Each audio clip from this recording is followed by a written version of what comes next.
What's up, YouTube? It's a lazy sort of afternoon for me. It's my birthday, and I took the day off work, and Hurricane Sandy has already made me kind of lazy. So I've been listening to music and watching Game of Thrones. I'm halfway through season 2. It's getting crazy. But right now I'm listening to Rain Parade. You can see it there. And before that I was listening to Sneaky Feelings, Waiting for Touchdown, compilation on Flying Nun of, I forget the name of their first album, but there's like 6 tracks from it on here. And then a few tracks from 12-inch singles, I think. This is really nice. Sneaky Feelings. All of the jangles on this one. But yeah, I just wanted to show off a couple of finds, from the last couple of weeks. I don't buy too many things, so it's not that big of a haul, but it'll work. First is VC actually turned me onto this Earth, Wind, and Fire's Last Day in Time, and found this for the right price, put on the song Power on the listening station, and was sold. I like to pick random tracks. But this is great. And I have plenty of bands in this genre, but I had always avoided these guys, tried to get into these guys a couple times with a lot of their later LPs, and I'm excited to hear their first one now, their second one, and I was very excited to have this one as well. This is a journey that I'm stoked on, and the artwork is just so killer. I love it. But yeah, glad to find this. I also Friday went to some thrift stores to look for Halloween stuff. My band dressed up for our Halloween show on Saturday, and could resist the stacks. I normally can after a few records, all the normal stuff, but I saw someone pick this one up and put it down, the Dynamic Dakota Staten. I have one other Dakota Staten LP, and the arrangements are stellar. Her voice is stellar.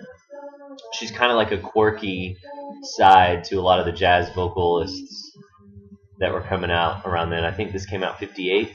It's an original, y'all. It's in great shape for 50 cents. I'm so excited to find this. The arrangements on this are by Sid Feller. You might know him from Ray Charles Country and Western albums, and I highly recommend this. This comes with original inner sleeve, which I need to take the record out of, but it's good. It's got this, Louis Prima's Wildest. I've been seeing this on inner sleeves a bunch lately, and I'm just like, it's taunting me because I've wanted that record forever. But it's clean. It's got a little bit of dirt on it, but not a single scratch. So you can see there's a little white speck. Just standout vocal performance from Dakota Staten. Highly recommend that one and her first one. The Late Show. Recommend both of those. Totally. Unabashedly. Also got this one from Catherine's mom for my birthday. Sonderlerkes. I believe that's how you pronounce it. Two-way monologue. It's his second album. Dude was 20 when he wrote this. Just reissued his first 4 albums, or maybe it was the first 3. Either way, it's a double LP reissue, and it sounds fantastic. It sounds so good. This is one of my favorite albums. This is my favorite album of his. I can listen to this anytime. Nice little lyric sheet.